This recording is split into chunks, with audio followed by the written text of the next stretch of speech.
Good morning. It is good to be with you this morning.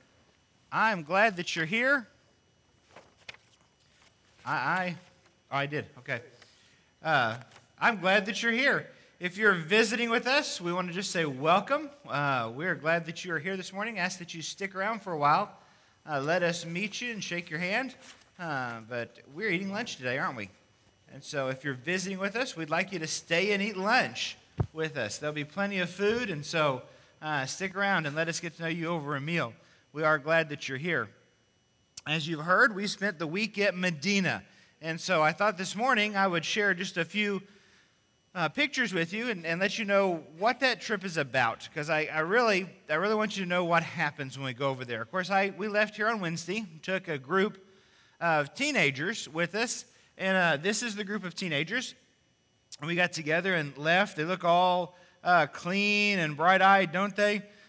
We took them out and worked them hard. We left here and went on to Medina Children's Home, and this is what they did while they were there. We did VBS, and so you see there's games, and we did Bible class, and they did crafts, and they did Mr. Bible was there, and the kids loved that. We did that in the gym this year, and our teens do all of the teaching, and they do all of the song leading, and they do all of the leading. And it's a real opportunity for them to get involved and to grow and to be the leaders that we know they are, but they do a great job. And you can see them at work there. We took out another group. Another group came on Wednesday. Part of that group did some cooking for us. I said on Wednesday. They came out on Friday and did some cooking for us for Saturday, fed the entire home. And they came out to do that and worked in the kitchen, just stockpiles of food. And we had macaroni and cheese, and we had hamburgers. I've got 3 guys that cooked out on the grills and were hot and were sweaty, and I thought I wouldn't share that picture with you. And but no, they did a great job. The truth of that is they were in movement so often, I just didn't get a good one. But I appreciate what they did. But they fed the entire home on Saturday lunch, and everybody came to eat and was blessed by that, and so it was a good deal. We brought another group of people out on Friday who cared for infants and little ones, and if these are not pictures that'll just make you laugh, I don't know what will, because they were a great group of folks who came out and took care of our infants and our little ones and did a great job. If you need a babysitter, I can get you the phone number for every one of these people. And your kids will love them, because they were just connected to those little ones, and it was a great thing. And so I appreciate everybody that came out. We worked the kids hard. They were worn out. You can see them sleeping in the corners and on the chairs in the dining rooms, but they played hard too, and they worked hard, washing dishes and doing some things like that. But it was a great group of kids that went, and I love to be with them and love to see their energy and love to see what they do. But what I love most is I love the way that they connect with the kids on the home. See, these are my pictures right here. This is those kids, and every one of them are attached, aren't they? The kids at the home are funny, because if you show up out there, they will lay claim to you and love on you, and our kids did great. What I like about Medina is that we get a chance to connect with their kids, but they also get a chance to connect together, and so it builds our relationships with each other and the way that we do family life and the way that we do that. And so let me encourage you now to put next year's week on your calendar and look at the week of June 20th and say, I want to go to Medina. I want you to look at those pictures and look at those folks and look at the hearts that are changed. And I want you to say, give me some of that, and really be involved in that. And that's what I want you to do, because it is a great trip. But thanks for letting me share the pictures. I was on Facebook when I got home last night. You come home after a trip, and what do you got to do? You got to check Facebook, right? But I was glad that I did, because I ran across a picture, and it's Kathy McDonald, and she's in a nice park, and there's flowers, and there's trees, and things are green, and there's this beautiful sign out front, and she's laying on the sign, defacing public property, and just laying there on the sign like a supermodel, thumbs up, high five, and you look at the sign, and the sign says Cancer Survivors Plaza. And the diagnosis came back great. And so we are rejoicing with Kathy and with the McDonald family in that. Now, the cool part of that for me was standing out here after Bible class, and Harriet Bird walks by, and she says, I saw your pictures on Facebook. And the cancer survivor and whatever, and Kathy was happy and was sharing the diagnosis, and things are great, and things are wonderful. And Harriet went, they're going to call you the miracle lady, walking around here, and God's working in your life, and they're going to look at you and say, miracle lady. And Kathy goes, that's all because God was at work and because of prayer and because of being lifted up. And Harriet goes, they used to call me the miracle lady, but they won't anymore. And we're laughing, and she's chuckling, and I'm thinking, okay, so just how neat is that? To where we can look in our congregation and go, we don't have one miracle lady. We don't have two miracle ladies. How many miracle people do we have here? How many people do we have whose lives have been saved because God is on the move? Whose lives are changed because of what it is that God is doing? It's a wonderful thing to be a part of that, isn't it? And so Spring Creek is one of those great places to be a part of that. Before we move much further, this year at VBS, we did a craft, and I wanted to share that with you a little bit. 2 years ago, I asked you to collect bottle caps. You remember? Soda caps, water bottle caps, whatever. We were going to make snakes, and that's what we did this year. We took those and we made snakes. Now, in every craft, there's people that work on that and people that do that, and I appreciate everybody that brought a bottle cap and everybody that contributed to that, because we built a lot of snakes, and the kids had a great time with those. They're carrying those things around and loving on those things. But one fellow in particular made that possible for us, because in order to use those bottle caps the way that we needed to, we had to drill a hole in the bottle cap. And so Ed Sestal is here this morning. I want to ask Ed to come up here for just a minute. I know Ed's kind of a shy guy, but we're going to ask Ed to come up here, because we took those bottle caps, and Ed drilled 13,000 holes, okay, in bottle caps. And then when And when he was done with that, he drilled another 500 holes in tin cans for me so that we could do wind chimes. But Ed has gone above and beyond.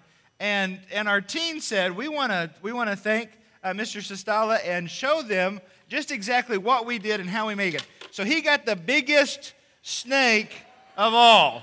But that's for Mr. Ed. And it even says, from the kids at VBS, we love you. So thanks, Ed. We appreciate you, man. You going to drop that? There you go. So give him another hand. He deserves.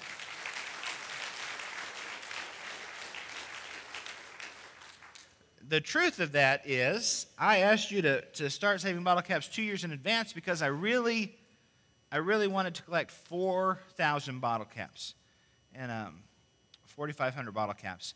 And we collected 40,000 bottle caps. So you people drink way too much Coke.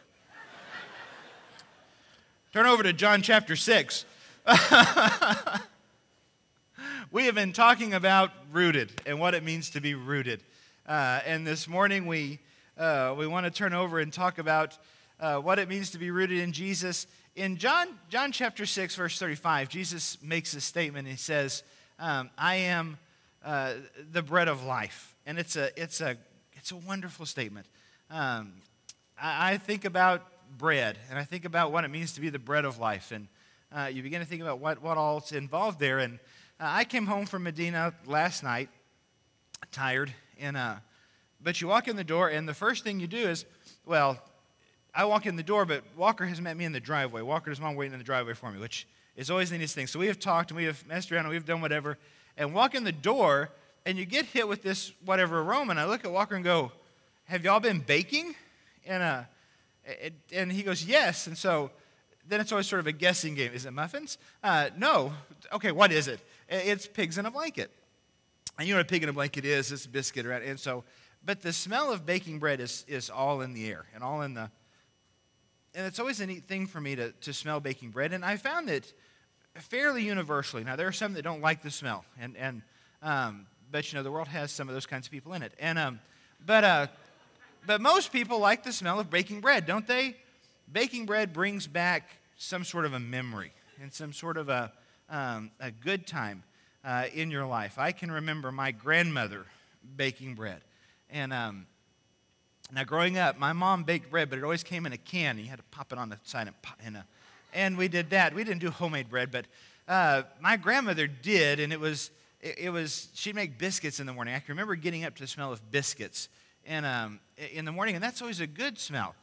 Scientists tell us that the sense of smell is one of the leading memory triggers in our lives.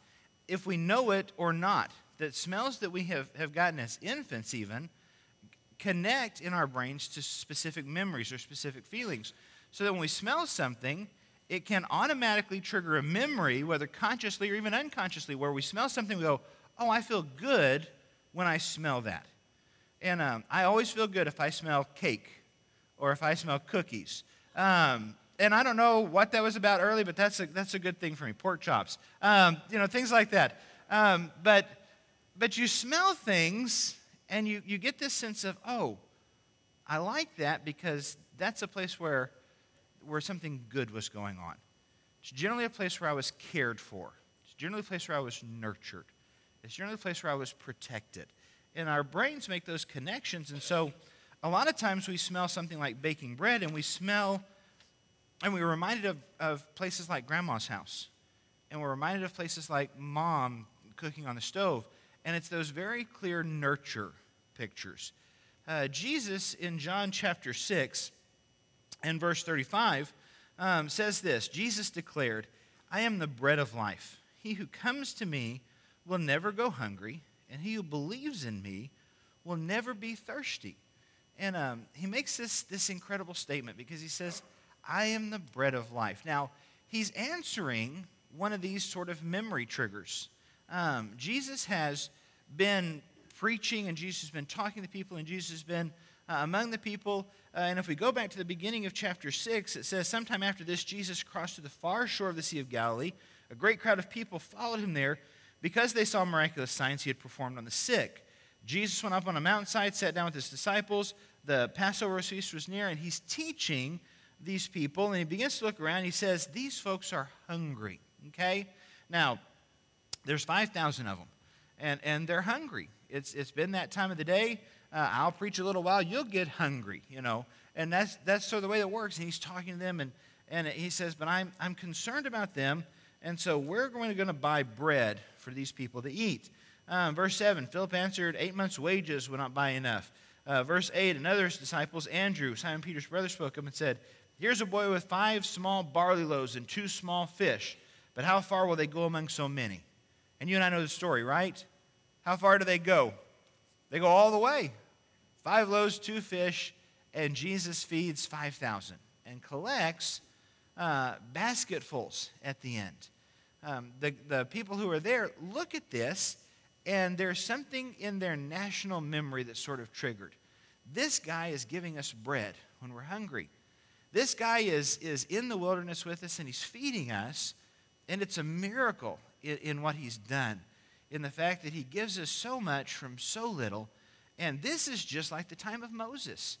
And this is just like when Moses stood in the wilderness and Moses gave us bread. Moses gave us manna to eat, and we were satisfied and we were full. And manna was such a little thing. It was on the ground, but it was there every day. And it was a great provision that Moses gave us. And so maybe this Jesus is like the prophet that's promised who will be like Moses. Maybe he is the one to come. Maybe we ought to do something about this. And they get to talking among themselves, and they get to sort of working among themselves, and they decide that if Jesus is the Messiah, then that they need to do something about that. Verse 14, after the people saw the miraculous sign that Jesus did, they began to say, surely this is the prophet who has come into the world. Jesus, knowing that they intended to come and make him king by force, withdrew again to a mountain by himself. They want to move in such a way that they make Jesus king, a physical king who will rule over these people. That's not the purpose of Jesus at this time. Okay? The purpose of Jesus is to point these people to God, to point them to the road to salvation, to show that he is the Messiah and that he is the way that they are going to interact with God and the way that they are going to be in relationship with God. But they've got an idea of their own, and they say, we're going to make him king. We're going to step out here and do this because he's given us bread. And so Jesus goes to the other side, okay? Takes off and goes. John will talk about the fact that Jesus walks on the water and goes on over there. The disciples have gone over before. In verse 25, though, it says, when they found him on the other side, and now they're talking about the crowds that he was with before, okay? The crowds have looked around and said, hey, where'd that guy that gave us the bread go? And they begin to look, and they begin to ask, and they begin to search, and they figure out where he's gone, and so they follow him. When they found him on the other side of the lake, they asked him, Rabbi, when did you get here? Jesus answered, I tell you the truth, you are looking for me not because you saw miraculous signs, but because you ate the loaves and had your fill. You do not work for food that spoils, but for food that endures to eternal life, which the Son of Man will give you. On him, God the Father has placed his seal of approval. And Jesus looks at them and says, you're looking for me because there's something that you want. See, the picture here is that Jesus is the bread of life, and he tells them that, but they're confused about what it is that's going to happen. See, when they look at Jesus and they see that Jesus is giving them bread, they think about Moses. And they say, well, Moses fed us in the wilderness. And Moses gave us what it was we were supposed to have. And Moses is the one that took care of us, but it wasn't Moses at all, was it? See, Jesus says, you came because I gave you bread, but you're seeing the wrong thing here. You're seeing what it is that's going on. In verse 32, Jesus said to them, I tell you the truth, it is not Moses who has given you the bread from heaven, but it is my Father who gives you the true bread from heaven. And so Jesus points them back to say that God is the one who has given you the bread. And it's at this place that Jesus wants to change their focus so that Jesus can anchor them in the place that they need to be. So that Jesus can anchor them in what it is that they're supposed to be doing. See, it's not Moses, it's God. God is the protector. God is the provider. God is the one who looks out for his people. If we go all the way back to Exodus chapter 16, starting right there about verse 31, it's when God begins to provide manna. And he gives very specific instructions. There's going to be enough for everybody every day. They go out and they collect it, and they can eat all day long. And on the sixth day, God's going to give you twice as much so that you don't work on the seventh day. And God has thought all this thing out. And at the time that he gives the manna, he gives the quail. And at the time that he does that, he looks at them and says, they're going to be wandering in the wilderness a while. And he takes care of their clothing, and their shoes don't wear out. And God is watching over his people, and he's seeing what's going on. And he's providing over and over and over again for what his people need. Okay? God has his eye on those that are his. This is not the picture of a stingy God. This is not the picture of a God who looks and says, I'm going to give you just enough to make it. This is not the picture of a God who says, well, I stand up here and look down, and every once in a while when you need really major help, I'm going to kind of jump in there and push you along. This is a God of abundant grace. This is a God who walks among his people, who lives among the Israelites. This is a God who sees their shoes and their clothes, who sees empty bellies, and who sees a future where they need to be fed. He understands that these are people that are going to wander in the wilderness for a generation. And he commits in this place to working out today and working on into their future. This is the God that Jesus points those who are asking him questions back to. Jesus looks at them and says, you come to me for bread, but what I want you to see is I want you to see the God who provides bread. See, I want you to see the God who is present. I want you to see the God who is moving. I want you to see the God who opens doors so that you can touch lives. I want you to see the God who cures cancer. I want you to see the God who brings miracle ladies to church. I want you to see the God who works in families and who changes lives. I want you to see a God who provides and who cares for you. See, you and I are called to walk with God and to have God as an anchor in our lives. To be a place where we look at God and understand that God does not look at us as if we were strangers or aliens or beneath his notice or not good enough to look at. God looks at us and says, I have abundant grace, and I want to care for you, and I want to provide for you, and I want to love on you, and I want to take you in my arms, and I want to make you mine. Will you come anchor yourself in that place? Will you come and believe what it is that God has told you? I love John chapter 6 because one of the things that Jesus does is Jesus talks about belief. You and I are talking about what it means to be rooted, and what it means to be rooted is that we are anchored in the character of God. And in this place, that anchor is God's provision and God's care. But Jesus says, let me tell you how to absorb what it is that God is going to give you. Let me give you a picture of what it means to take in that character once you have committed to that. See, if we are living in the care of God, then Jesus says we will believe what it is that God tells us. We will soak up every word that God has to offer us. That we will live in such a way where we're listening with open hearts and open minds and open lives to what it is that God is saying. And when God says it, we understand that it's true. And that we will stake our lives on that. That when God looks at you and says, I love you, we will go, I know. The best moments for me as a dad are when I look at Walker at certain times of the day and go, guess what? And Walker will look at me and goes, you love me. You go, of course I do. How did you know? And he goes, because you tell me all the time. And so one of the things for me that's really cool is that he knows that I love him. Okay? He knows that. It's not something he guesses at. It makes me a great dad. I told that story so that you all love me. No. It is what God does for us every day, though, isn't it? God tells us every day he loves us. God tells us every day he wants us. I mean, look around at your life. How is it that God is moving, and what is it that you see? I mean, you can't look around Spring Creek and not see God, can you? I mean, God is on the move in this place. And every time we see God on the move, it's a promise from God to say, I'll work in your life because I love you. But do we believe that? Do we soak that in? Do we stand in this place and say, I believe when God tells me he loves me, that he loves me? That he's not looking for a reason to kick me out, but he's looking for a reason to change my life, to transform who I am, to draw me closer, to give me the nourishment and the care that I need. See, that's what bread does, isn't it? Bread nourishes our bodies, but that whole sit and that whole memory is about the care that we've gotten. It's about the love that we've experienced from mom or grandma or dad or whoever it is that has baked the bread or the cookies or the whatever in your life.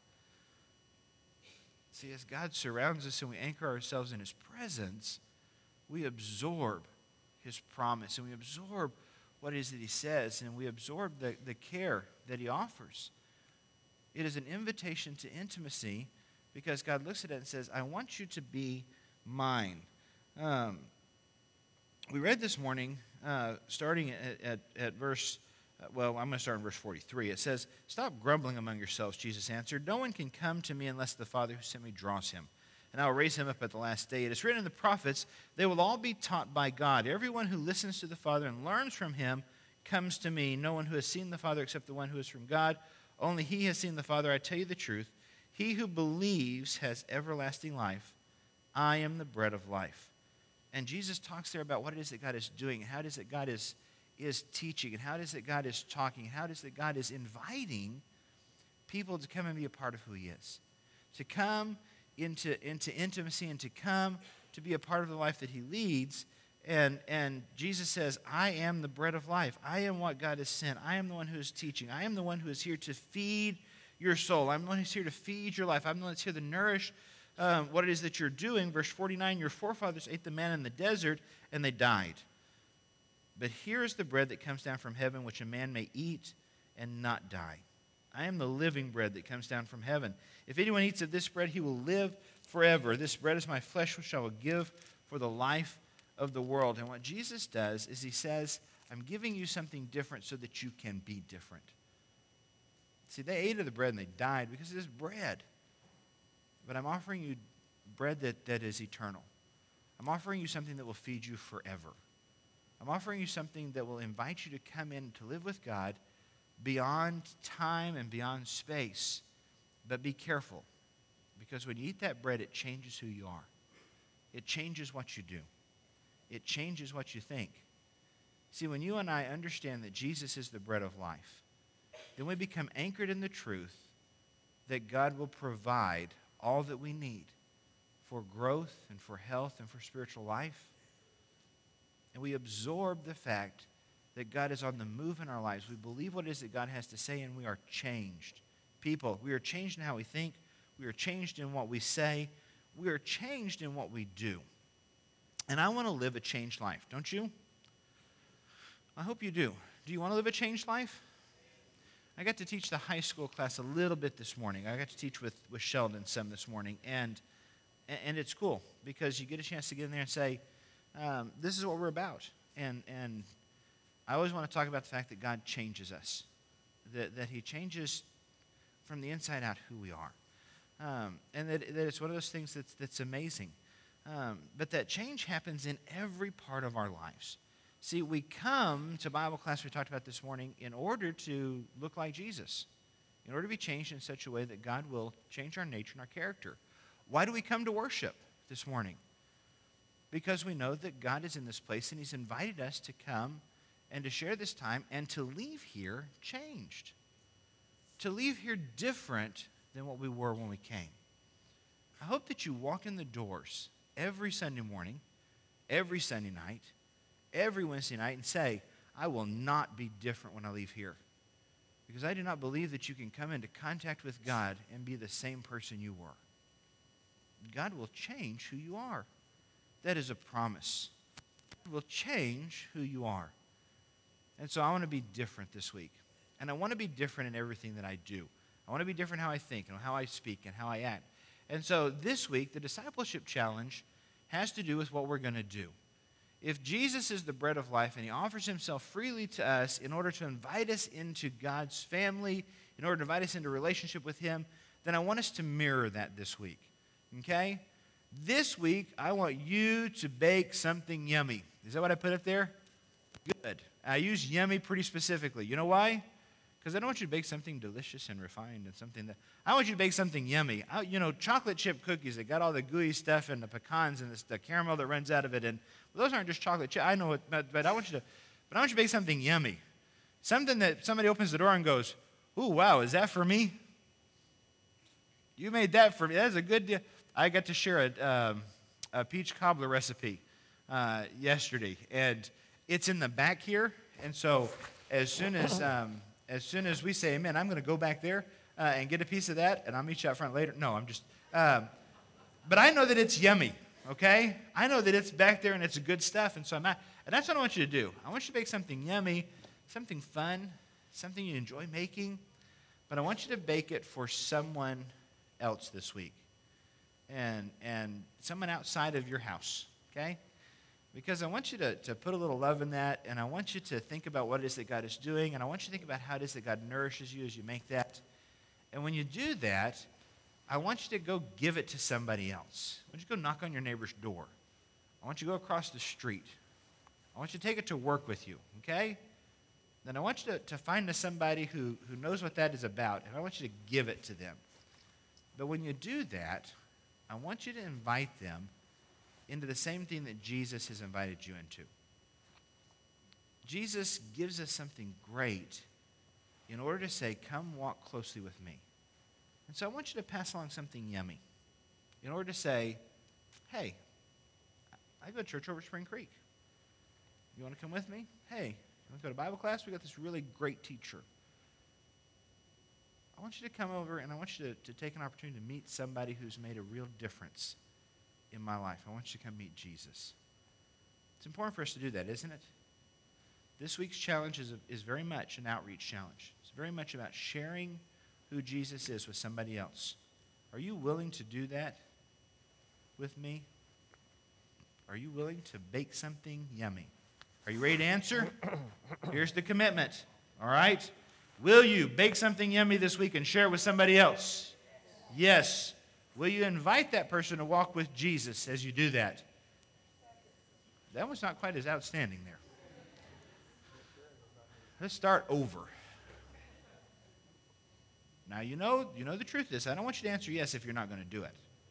But if you are going to do it, I want you to be committed. Will you bake something yummy this week to take to somebody else? Yes or no? Yes. Will you share Jesus with that person when you share your yummy stuff? Yes or no? Yes. All right. That's what we want to do. God is on the move at Spring Creek. God is on the move in Tomball. God is going to use you and I to make an impact in the communities that we live in and the communities that we work in. This week is an opportunity to make the impact that Jesus wants to make in those lives. So I'm going to challenge you to share the bread of life with somebody, to share what it is that you love with somebody else, and to share Jesus, who you love, with them.